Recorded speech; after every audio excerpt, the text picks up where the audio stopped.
Hai everyone, nama saya Rafika Ismira. Saya dari Fakultas Psikologi Mercubuana, Jakarta. Saya akan mempresentasikan tentang hak asasi manusia. Secara umum, hak asasi manusia adalah hak dasar yang dimiliki oleh setiap manusia sebagai anugerah Tuhan yang melekat pada diri manusia sejak lahir. Sejarah hak asasi manusia. Dan apa sih tujuan dari hak asasi manusia? Sejarah hak asasi manusia. HAM muncul sebagai jawaban dari banyaknya penindasan manusia oleh penguasa yang tirani sehingga tumbuh kesadaran akan harkat dan martabatnya sebagai manusia. Perlindungan HAM yang universal dihasilkan setelah pasca Perang Dunia II. Majelis Umum PBB menyetujui Deklarasi Universal HAM pada tanggal 10 November 1948. Munculnya deklarasi HAM karena banyaknya kejadian di luar keprimanusiaan yang menimbulkan korban jiwa manusia dalam jumlah besar. Tujuan hak asasi manusia yaitu mempertahankan hak-hak dasar manusia yang mutlak dimiliki oleh setiap manusia sebagai individu sejak lahir hingga mati. Berikut merupakan definisi hak asasi manusia menurut para ahli. Menurut John Locke, hak asasi manusia adalah hak dasar yang dibawa sejak lahir yang secara kodrati melekat pada manusia dan tidak dapat diganggu atau sifatnya mutlak. Menurut Conjuro Porbanoto, Freud mengatakan hak asasi manusia adalah hak yang sifatnya asasi, yaitu dimiliki manusia menurut kodratnya dan sifatnya suci. Menurut Miriam Budiarjo, hak asasi adalah hak yang diperoleh dan dibawa bersamaan dengan kelahiran atau kehadiran manusia di dalam kehidupannya di masyarakat. HAM mempunyai 4 ciri. Yang pertama bersifat hakiki, yang kedua bersifat universal, yang ketiga tidak dapat dicabut, dan yang keempat bersifat tidak dapat dibagi. Bersifat hakiki, maksudnya ialah bahwa hak manusia telah ada sejak lahir, bahkan masih dalam kandungan, sehingga tidak dapat dihilangkan atau dihapuskan. Artinya, secara garis besar, HAM itu merupakan kodrat yang telah diberikan Tuhan untuk manusia. Bagaimanapun hak asasi ini akan terus ada dan hidup sepanjang masih ada kehidupan manusia. Apabila ingin menghapuskan hak asasi, berarti harus mentiadakan manusia itu sendiri. Ciri HAM kedua ialah universal. Arti dari universal sendiri adalah menyeluruh dan berlaku di setiap negara terkecuali. Di samping penegakan, HAM bersifat universal dapat diartikan juga bahwa HAM tidak memandang kedudukan, agama, ras, usia, suku, dan lain sebagainya.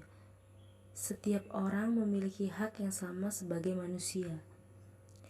Yang ketiga, tidak dapat dicabut. Artinya hak asasi akan terus ada dan melekat dalam diri manusia, tidak dapat dicabut.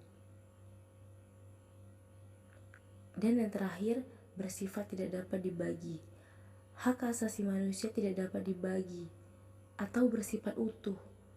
Artinya bahwa hak asasi harus didapatkan oleh setiap orang secara utuh, seperti hak sipil, hak berpolitik, hak pribadi, dan lainnya. Jadi dalam melaksanakan HAM pun kita tidak dapat memilih-milih. Artinya semua yang menjadi dari ciri-ciri HAM harusnya diberlakukan tanpa terkecuali. HAM dilihat dari sifatnya ada dua, yaitu hak asasi manusia klasik dan juga hak asasi manusia sosial. Hak asasi manusia klasik ialah hak yang timbul dari keberadaan manusia itu sendiri. Contohnya, hak hidup dan juga hak beragama. Sedangkan hak asasi manusia sosial ialah hak yang berhubungan dengan kebutuhan manusia. Contohnya, hak memperoleh sesuatu dan juga hak memperoleh pendidikan. Hak-hak asasi manusia dapat digolongkan menjadi 6 macam. Yang pertama, hak asasi pribadi. Yang kedua, hak asasi politik. Yang ketiga, hak asasi hukum, yang keempat, hak asasi ekonomi, yang kelima, hak asasi peradilan, dan yang keenam, hak asasi sosial dan budaya. Hak asasi pribadi yaitu hak kemerdekaan untuk memeluk agama, beribadat memeluk agama yang dianutnya masing-masing, menyatakan pendapat, dan kebebasan berorganisasi atau berserikat. Jadi yang dimaksud hak asasi pribadi merupakan hak asasi yang berhubungan dengan kehidupan pribadi setiap individu. Bisa juga hak asasi pribadi ini ialah kebebasan seseorang individu itu untuk berpindah tempat, macam berpindah wilayah, bergerak, dan lain sebagainya. Hak asasi politik, political right, hak untuk memilih dan dipilih dalam pemilihan umum, hak mendirikan partai politik, dan sebagainya. Jadi political right ini merupakan hak asasi yang terkait dengan kehidupan politik seseorang. Hak asasi hukum, yaitu hak untuk mendapatkan perlakuan yang sama dalam hukum dan pemerintah. Dimiliki tanpa terkecuali untuk mendapatkan perlakuan yang wajar dan adil dalam penggeledahan seperti razia, penangkapan, peradilan, dan pembelaan hukum. Hak asasi ekonomi property right ialah hak untuk memiliki, membeli, dan menjual serta memanfaatkan sesuatu. Contohnya ini kebebasan dalam kegiatan jual beli. Jadi hak asasi ekonomi ini hak masing-masing individu terkait kegiatan perekonomian. Hak asasi peradilan procedural right merupakan hak untuk mendapatkan perlakuan sama dalam tata cara pengadilan.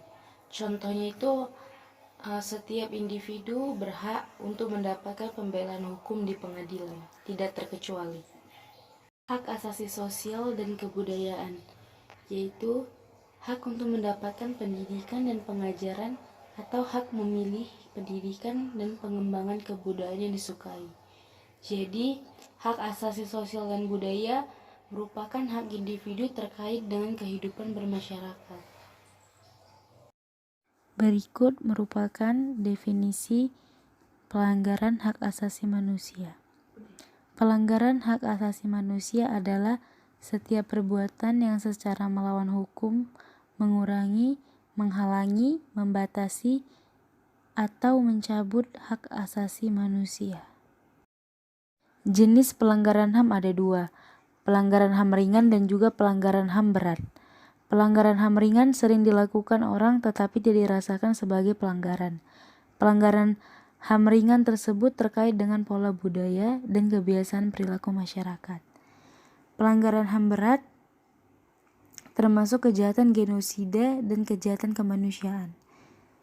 Kejahatan genosida adalah setiap perbuatan yang dilakukan dengan tujuan untuk memusnahkan atau menghancurkan seluruh atau sebagian dari kelompok bangsa, kelompok etnis, kelompok agama, dan ras.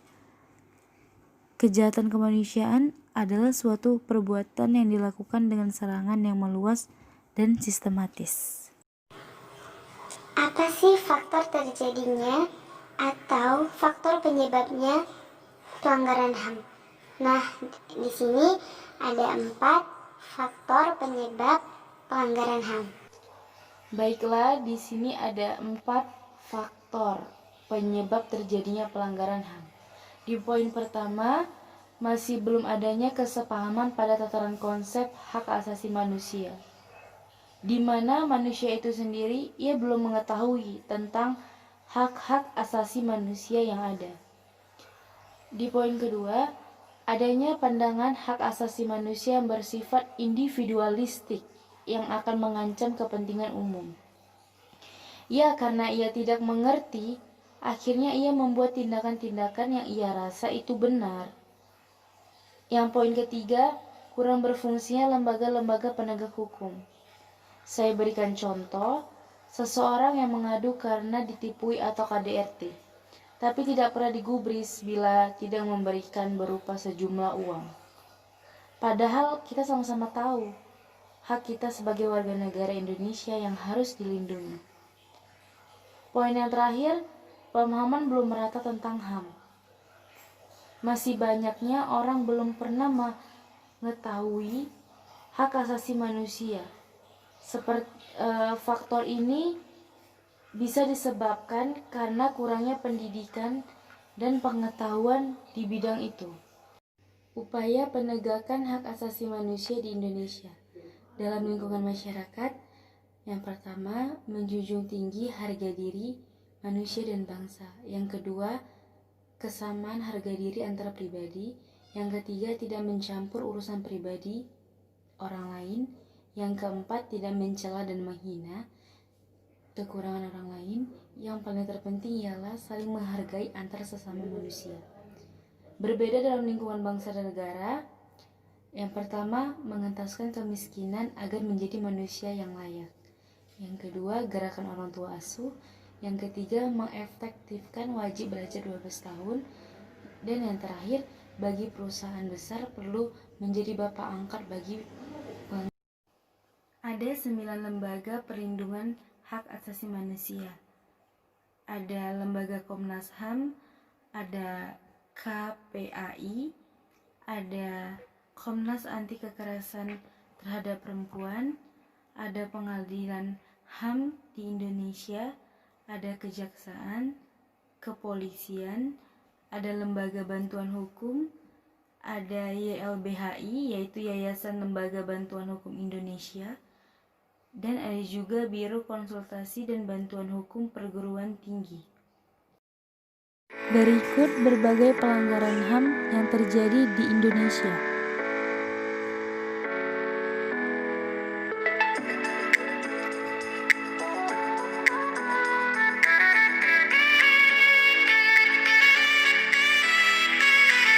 Sekian presentasi kali ini